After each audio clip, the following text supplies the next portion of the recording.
Hey guys, юу яцхан. За өнөөдөр бүгдээрээ яг tool review нэ. За tool review-гийн энэ дугаараар бүгдээрээ chainlist.org-ын талаар ярилцъя. Ер нь бол chainlist.org-ыг бол би бол амар хэрэгэлдэг. Яагаад гэх юм бол одоо ингээд нөгөө хөгжүүлж хийж байгаа хүн амар олон EVM comparable chain-үүд төр одоо ингээд тестинг хийх хэрэгтэй болно шүү дээ, тий. Яг smart contract-ний дээр гарч болж гинөө яаж гинөө гэхээр.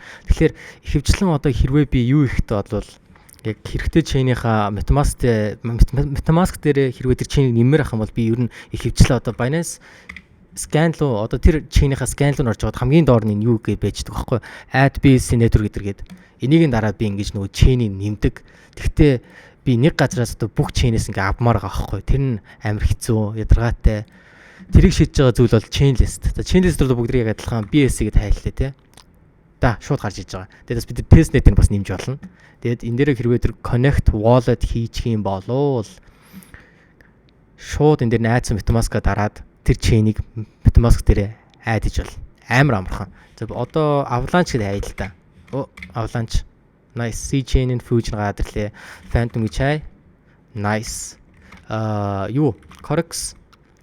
За Corex энэ дээр байхгүй. Гэхдээ Corex бол ер нь бол яг энэ яг нөгөө open source болохоор хэрвээ өөрсдийн гэсэн chain-ийг гаргацсан байх юм бол бас ийшээгээ нэмж болт юм байлээ. Pull request үүсгээд тэр надад амар cool санагдсан. Яг open source гэдэг movement, community based movement бол яг авч чадчихилээ. Тэгээд бол энэ дээр бол миний харж байгаа сүрэх юм бол яг EVM comparable бүх use case-үүдийг бол ингэж хангасан бүх chain-үүд бэж илээ. Тэгээд хэрвээ та нар chain хаанаас болох уу яах вэ гэж зовж байгаа оронд зүгээр chainlist.org руу ороод тэр хүссэн chain-ийг нэмээрээ. Яг хамгийн гол нь тэр chain-ийн EVM байх хэрэгтэй шүү.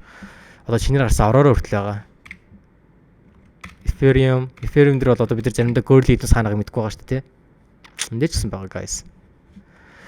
За окей. Энэ tool review дээр бүгд chainlist-ийн талаар ярилцлаа. Хэрвээ та нарт өөр гоё recommendation байх юм бол comment хэсэгт үлдээрэй. Хэрвээ энэ series таалагдчих юм бол like үлдээгээрэй guys. Тэгээд дараагийн дугаар хүртэл bye.